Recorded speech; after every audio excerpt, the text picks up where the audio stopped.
Bonjour à tous et bienvenue sur Ginvest, le canal d'investissement où l'on vise l'enrichissement. Et aujourd'hui on se retrouve pour une nouvelle vidéo d'une analyse d'action Evolution AB que l'on va analyser ensemble. Alors comment j'en ai entendu parler de cette entreprise? C'est surtout par mon collègue Hugo de la chaîne IQ Invest qui arrête pas de m'en parler depuis des mois, depuis qu'il est actionnaire dedans. Donc on va un peu se pencher sur l'action. On va voir qu'elle est quantitativement très intéressante et il y a un projet ensemble sur le CAF rentable, donc le podcast que l'on anime, un projet donc deep dive, on va prendre une action et on va l'analyser de fond en comble pendant au moins une heure et demie ensemble.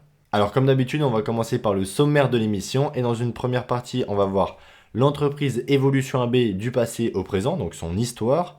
Nous ferons ensuite l'analyse fondamentale, donc ce qu'elle est et ce qu'elle fait. L'analyse quantitative suivra juste après, donc des ratios et des chiffres. Et pour finir, nous verrons ma décision en guise de conclusion. Alors comme d'habitude, je ne suis pas un professionnel de la finance. Vous devez être responsable de vos investissements en faisant vos propres recherches avant de passer à l'achat ou non d'un titre. À force, on le connaît par cœur. Et sans plus tarder, commençons par l'histoire d'Evolution AB. Donc tout a commencé en 2006 avec le début de la société Evolution Gaming. Alors en 2010, 4 ans après sa création, c'est déjà le premier prix international d'industrie. En 2015, c'est l'IPO au Nasdaq de Stockholm. Et en 2018, là il y a pas mal de choses qui vont bouger, c'est notamment l'acquisition des UGI et le début sur le marché américain suite à un accord pour fournir des services de casino en direct au Hard Rock Hotel and Casino Atlantic City et la célèbre société de casino et de paris sportifs que vous connaissez tous si vous avez été parieur comme moi fut un temps, Unibet. En 2020, ça continue dans les rachats avec NetEnt et Red Tiger qui arrivent au portefeuille et en 2022, Evolution AB acquiert No Limit City. Alors maintenant, nous allons voir un peu l'analyse fondamentale, donc ce qu'elle est et ce qu'elle fait. Et on va commencer tout de suite par le business model d'Evolution AB, donc comment Evolution AB gagne de l'argent. Alors Evolution AB développe et commercialise des jeux d'argent comme le blackjack, la roulette, le baccarat, le poker et les machines à sous, qui vont être diffusés exclusivement en live et animés par des vrais croupiers depuis leur studio spécialisé et personnalisé. C'est un modèle d'affaires uniquement B2B, c'est-à-dire que les opérateurs comme Unibet, DraftKings et BetVictor, par exemple, vont payer des frais de licence pour utiliser les jeux d'Evolution AB et les proposer aux clients finaux, donc les parieurs. Et les opérateurs peuvent également personnaliser les décors et les tables selon les jeux et selon leur propre branding. Evolution AB va principalement se rémunérer par des commissions en prélevant directement un pourcentage des gains réalisés aux opérateurs. Et le groupe a d'autres sources de revenus plus faibles comme des frais d'installation pour les nouveaux clients. A savoir que les frais varient d'un client à l'autre en fonction des différents facteurs. Ça pourra dépendre du type de jeu, du nombre de tables en jeu et des heures d'activité. Alors maintenant que l'on a vu le business model d'Evolution AB, on va voir un peu les ventes par activité. Donc ça va se répartir en deux segments. Déjà le premier ça va être le live avec 85% du chiffre d'affaires. Et là c'est tout ce qui va toucher à la roulette, au blackjack, au poker, au baccarat, etc. qui vont être commercialisés via les marques ou produits d'Evolution ou Ezugi. Et ensuite donc c'est tout ce qui va toucher au RNG qui va représenter 15% du chiffre d'affaires. RNG, qu'est-ce que c'est? C'est Random Number Generator, donc générateur de nombres aléatoires. Et c'est tout ce qui va toucher au jeu de machines à sous, donc les slots, et le craps, qui est le lancer de dés. Ils vont être commercialisés via des marques comme NetEnt, Red Tiger et Big Time Gaming, par exemple. Alors maintenant, les ventes par région. Donc là, on voit que l'Europe, ça représente 39,47% du chiffre d'affaires, l'Asie 37,38% du chiffre d'affaires, l'Amérique du Nord 12,60%, l'Amérique latine 6,8% et les autres régions 3,75%. Alors là les amis, une slide qui n'est pas comme d'habitude, c'est le SWOT. On en a parlé avec Hugo dans un dernier podcast en fait, enfin je crois que c'était avant le podcast, et on se disait que faire le SWOT dans nos analyses d'action pouvait être une bonne idée et pouvait être en fait une super idée. Donc on va essayer, je crois que lui il l'a déjà fait dans sa dernière vidéo de GTT, et moi je me suis dit pourquoi pas tout de suite le faire. Donc SWOT, pour ceux qui ne savent pas, c'est Strengths, Weakness, Opportunities et Threats. J'ai un accent anglais les amis, vous le savez. Donc ça va représenter en fait les forces, les faiblesses, les opportunités et les menaces d'une société. Et commençons sans plus tarder par les forces. Et j'en ai compté 5 pour Evolution AB. Donc Evolution AB, c'est le leader sur le marché pour son segment des casinos en live avec 60% de part de marché. La seconde force d'Evolution AB, c'est One Stop Shop, donc sa plateforme, son interface unique en back-end qui permet aux 600 opérateurs d'avoir accès à tout le portefeuille du groupe. L'intégration des jeux est plus simple et les délais de commercialisation sont plus rapides. OSS offre également aux opérateurs de casino un accès à un back-office complet avec les données de leurs joueurs sur toutes les marques du groupe d'Evolution, pour que les opérateurs puissent mettre en place des campagnes promotionnelles, donc des pubs. La troisième force pour moi, Evolution AB, elle a une capacité à créer toujours plus de jeux pour étendre son portefeuille. Rien qu'en 2023, c'est plus de 110 jeux, c'est 110 jeux qui sont sortis sur la plateforme, ce qui est vraiment colossal. L'avant-dernière force d'Evolution, c'est sa verticalité. Grâce à son segment The Job Shop, Evolution AB conçoit et s'occupe de l'entretien de cette app de jeu. Ils peuvent personnaliser leur studio selon le branding de leurs opérateurs. À savoir que le nombre de tables de jeux disponibles est passé de 700 en 2020 à 1600 tables en 2023. Et la dernière force, c'est une base de clients qui est solide, avec certains opérateurs que vous connaissez très sûrement, parce qu'ils sont de renom comme BetClick, DraftKings, Unibet et PokerStar. Et vous le savez, comme d'habitude, si une entreprise a des forces, elle a également des faiblesses. Et nous allons voir, il y en aura 4 principales pour cette entreprise. Alors la première faiblesse pour moi, ça va être sa dépendance aux 5 principaux clients, qui représentent en 2023 41% du chiffre d'affaires. La seconde faiblesse pour moi, c'est que 3/4 du chiffre d'affaires est basé en Europe et en Asie. Donc niveau diversité géographique, on n'est pas à son paroxysme, on n'est pas au top du top. Ensuite, il y a aussi une forte dépendance à ses employés. 87% de ses effectifs sont des croupiers et des hôtes qui animent les tables de jeu toute la journée. C'est donc un personnel qui peut être long à former car il doit être qualifié, avoir des compétences linguistiques et commerciales. Et la dernière faiblesse, ça va être la dilution de l'actionnariat. On va le voir dans un second temps pour l'analyse quantitative.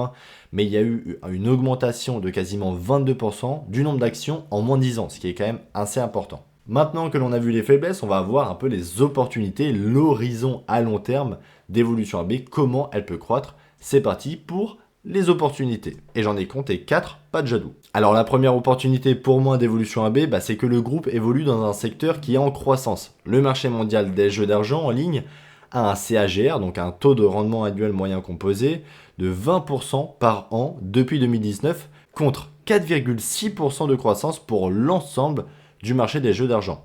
La seconde opportunité, ça va être son potentiel d'expansion sur les marchés américains, du Nord et de l'Amérique latine également, avec une part du chiffre d'affaires qui représente 12 et même pas 7% pour l'Amérique latine. Donc là, il y a vraiment un beau potentiel de croissance sur le long terme. Il faut qu'ils arrivent à récupérer des États et des clients. Ensuite, Evolution AB va devoir continuer à développer son segment RNG qui a une croissance annualisée de 20% sur ces 4 dernières années. Mais c'est pas tout, parce que Evolution AB peut encore gagner de la croissance via le rachat de concurrents, comme ils ont fait auparavant. Ils peuvent profiter de l'IA, donc de l'intelligence artificielle, la fameuse, pour créer de nouveaux produits et améliorer encore son offre de personnalisation d'infrastructures via The Job Shop. Bon là les amis, on rentre dans un moment qui est un peu moins fun, on va voir les menaces du groupe Evolution AB et on va voir qu'il y en a 4 et elles ne sont pas forcément négligeables. Alors pour moi, la première menace la plus flagrante, ça va être sa dépendance à la réglementation des jeux d'argent par les États ou par les régions comme aux États-Unis. Les lois et les réglementations peuvent changer, il faut toujours plus de licences pour avoir le droit de commercialiser ces produits. Il y a toujours plus d'impôts à payer et plus de contrôle. Et la conformité à toutes ces lois est complexe et coûteuse pour le groupe. Ensuite, Evolution AB évolue dans une industrie qui est très compétitive, avec de nouveaux entrants, même si c'est difficile pour eux d'avoir toutes les autorisations pour mettre en place leurs produits et services. Mais il y a aussi les fournisseurs qui, eux, sont déjà existants, qui peuvent chercher à s'améliorer et donc à concurrencer les produits et les services d'Evolution AB. Et les jeux d'argent, on le sait, c'est un secteur qui est très en proie au blanchiment d'argent et à la fraude. Ce sont plutôt les opérateurs là qui sont concernés, mais ça peut avoir des répercussions indirectement sur Evolution AB. Et forcément pour moi, le dernier risque d'Evolution AB, c'est qu'il faut faire très attention aux bugs, aux problèmes informatiques, au piratage de leur back-end qui pourrait impacter très négativement la société. Bon là, ils sont au courant de ça parce qu'on l'a vu, page 15 du rapport annuel, je vous invite à le consulter, il est très simple à lire, mais l'interface a fonctionné correctement 99,93% du temps en 2023, ce qui est en fait un plutôt bon ratio. Alors maintenant que l'on a vu l'analyse SWOT de l'entreprise, on va voir si elle a des avantages compétitifs, le fameux MOAT que l'on cherche dans nos actions pour notre portefeuille. Premièrement, il y a le coût de changement. Une fois que l'opérateur a intégré One Stop Shop et personnalisé l'étape de jeu et le décor selon son branding, il ne va pas changer de sitôt. Ça va pour lui être un investissement de départ, donc il vaut mieux pour lui qu'il soit rentabilisé. Ensuite, il y a l'effet réseau. Et bah oui, Evolution AB sort toujours plus de jeux d'argent pour que les clients finaux soient toujours plus nombreux. Donc forcément, un client va en appeler 2, qui va en appeler 3, et ainsi de suite, et ainsi de suite. L'effet réseau, le plus connu, c'est les réseaux sociaux. Et le dernier avantage concurrentiel, c'est qu'Evolution AB, selon moi, a une petite barrière à l'entrée, dans le sens où un nouvel entrant doit faire mieux pour le concurrencer, il doit donc développer plus de jeux, et une technologie de meilleure qualité, et ça, c'est pas évident. Et forcément, il doit obtenir les licences et les réglementations de ce secteur pour commercialiser ses produits et services, et là aussi, c'est vraiment pas évident. Alors concernant le management de l'entreprise, qui est le PDG et depuis combien de temps? Eh bien c'est Martin Carlsund qui est PDG depuis 2015, et on peut dire qu'il gère plutôt bien son entreprise. D'ailleurs, est-ce que c'est une entreprise qui est facile à diriger? Pour moi, pas forcément, c'est pas la plus simple, car elle a une exposition qui est mondiale, mais comme beaucoup d'entreprises en bourse, mais c'est surtout au niveau des régulations. Elles sont complexes, elles sont nombreuses, elles sont différentes selon les pays, et selon les pays, elles varient aussi en fonction du temps, en fonction des gouvernements en place, droite, gauche, etc. Elle ne doit pas être évidente à gérer également sur le plan technologique, parce qu'il y a une interface unique, donc il n'y a pas le droit à l'erreur, il faut qu'elle fonctionne, et il faut qu'elle fonctionne sans cesse. Donc là aussi, il faut être aux aguets sur les réglementations et sur le support technologique, donc OSS. Alors concernant l'actionnariat, là c'est plutôt intéressant parce qu'on voit qu'il y a du skin in the game. L'Osterbad Venture AB, donc la première position, ça va être la holding des cofondateurs d'Evolution AB qui ont quand même 10,57% du capital. Et ça, c'est très intéressant. Mais on voit également qu'il y a des personnes du board comme Richard Livingstone, Henrik William et Joël Thomas Citron qui sont bien implantés dans l'actionnariat avec plusieurs millions même d'actions. Alors maintenant que l'on a vu l'actionnariat, on va passer à l'analyse quantitative des ratios et des chiffres. Et on se retrouve sur l'application IQ Invest pour faire l'analyse quantitative d'Evolution AB. Profitez-en, il y a encore 10% de réduction avec le code GINVEST10. Tout est en description. Profitez-en. Sur l'abonnement mensuel et annuel, ça fait plutôt du bien. Il y a pas mal de nouvelles fonctionnalités qui sont arrivées. On va voir ça tout de suite. Donc déjà, elle est à 1115 couronnes suédoises. Donc elle est à peu près à 115 € de mémoire si mes conversions sont bonnes. Qu'est-ce qu'on peut dire sur l'évolution du cours de l'action? Bon, elle est plutôt en dents de scie, mais ce qui m'a impressionné, ce qui m'a moyennement plu, c'est surtout que depuis 2021, elle n'a toujours pas retrouvé ses niveaux les plus hauts de 2021, ce qui en fait pas forcément pour moi c'est pas forcément pour moi une bonne nouvelle. Par contre, le CAGR est très bon, 38,28% depuis 2019, une linéarité de 0,71, ce qui est un peu inférieur pour la linéarité que le S&P 500, mais au niveau CAGR, on le surperforme en taux de croissance moyen annuel. D'ailleurs, on le voit par rapport au S&P 500, Evolution AB surperforme largement et allègrement le S&P 500, ce qui est une bonne nouvelle si on veut le surperformer sur le long terme. Concernant les notes quantitatives, donc elle a une note de 16,5 sur 20, ce qui en fait une très bonne note. J'aimerais bien que toutes mes actions en portefeuille aient cette note. Alors la médiane du ROIC sur 10 ans, on est à 77,78%, ce qui est très très bien. Le ROE sur 10 ans, 59,53%. CAPEX, donc là on voit que c'est une CAPEX light, elle n'a pas forcément besoin de beaucoup réinvestir pour gagner de l'argent, ce qui est plutôt une très bonne nouvelle. Mais par contre en marge nette, elles sont bonnes, 58% de marge nette, ça en fait de très très bons chiffres. Le free cash flow sur 10 ans, 81,4% de croissance du free cash flow, c'est énorme. Le chiffre d'affaires, il est en pleine croissance à 49,3% sur 10 ans également, et une très bonne prédictibilité de 100%. Et pour l'évaluation du prix, on voit qu'elle est quand même vachement dévalorisée par rapport à son prix actuel. Mais le prix juste, on voit, elle serait à quasiment 2000 couronnes suédoises. Alors ce n'est pas un conseil d'investissement, ne vous ruez pas dessus pour l'acheter, mais ça mérite plus ample réflexion. C'est pas tous les amis, comme je vous ai dit, il y a pas mal de choses qui sont arrivées. Là, depuis 2014, donc depuis quasiment 10 ans, le revenu, il est en pleine croissance. Donc le revenu, le chiffre d'affaires, on est d'accord. L'EBITDA suit la même trajectoire, ce qui est très très bien. Les earnings per shares, excellent aussi. Donc là, c'est intéressant de checker un peu tout, parce que si on voit qu'il y a un gros creux, bah, ça peut être intéressant de pencher, enfin de continuer à chercher pourquoi il y a eu un creux ou pourquoi il y a eu une énorme hausse. Voilà, donc là, les free cash flow sont excellents. J'aimerais bien que toutes les entreprises soient pareilles. Les retours sur capitaux, donc là en 2020, bon, Covid, tu connais, mais par contre, on voit que depuis le Covid, ça a quand même bien remonté avec un ROE de 26,73%, ce qui est très très bien. Donc concernant le dividende, il n'y a qu'en 2015 où il n'a pas été donné, donc c'est pas très grave, on va pas pleurer, on va pas investir dans Evolution AB, je pense, pour son dividende, même si elle a un payout ratio de quasiment 50%, ce qui en fait quand même une boîte qui donne la moitié de ses earnings chaque année en dividende, ce qui est plutôt pas mal pour ceux qui visent les dividendes. Question rentabilité, enfin question marge, on voit que les marges sont croissantes. Là, les amis, vous le savez, quand des marges sont croissantes dans un business, quand les marges augmentent, tout simplement, ça veut dire qu'il y a un avantage concurrentiel. Enfin, il y a de très, très, très, très grandes chances qu'il y ait un avantage concurrentiel, voire plusieurs moats. Et c'est surtout qu'elle gagne des parts de marché parce que ça veut dire qu'il y a du pricing power. Elle peut augmenter ses prix sans baisser le chiffre d'affaires, sans vendre moins. Ce qui est très, très bon. Et là, on voit que les marges sont en croissance depuis, depuis 2015 tout simplement. Parce qu'on avait une marge opérationnelle de 27% en 2015 et là on a une marge opérationnelle de 63%. C'était la rentabilité.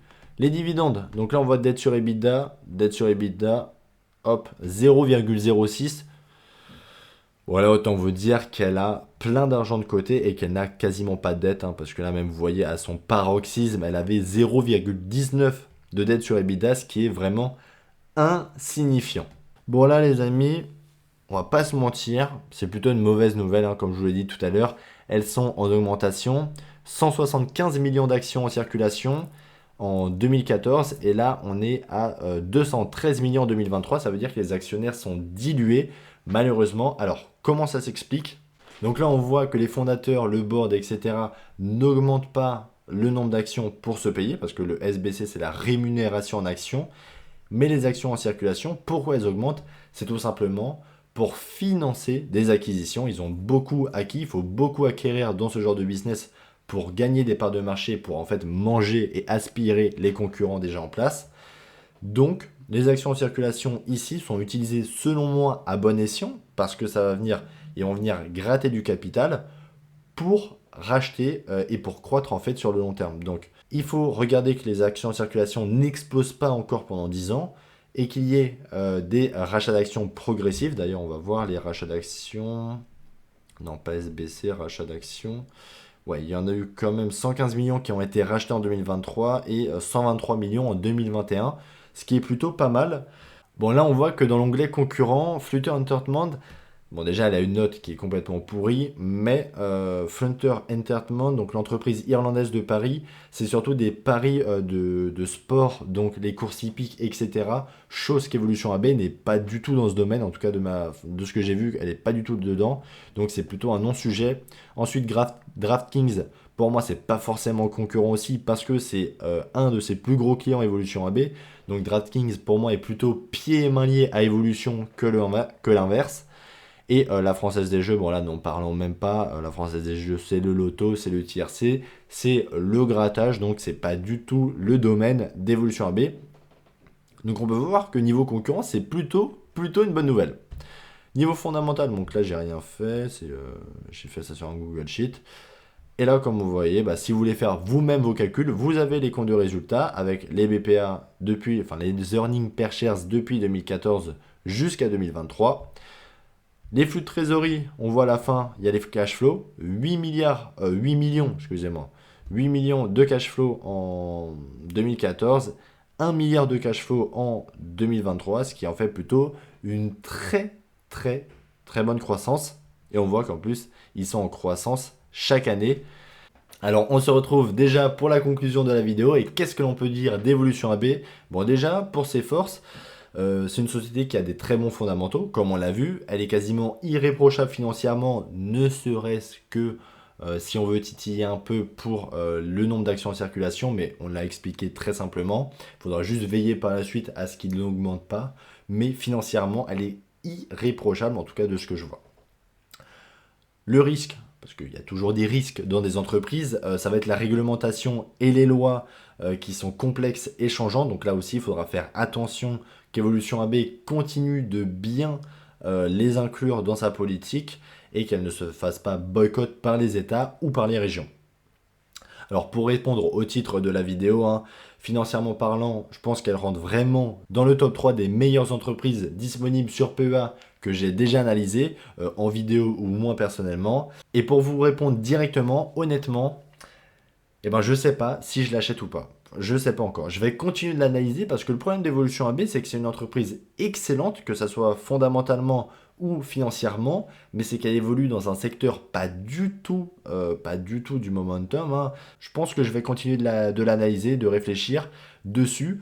Il y a le deep dive qui va arriver très prochainement avec Hugo, donc ça va être un peu la contre-expertise, les différents points de vue qui vont être mélangés, et ça, franchement, ça va être très intéressant, ça va être un format qui va durer un peu plus longtemps.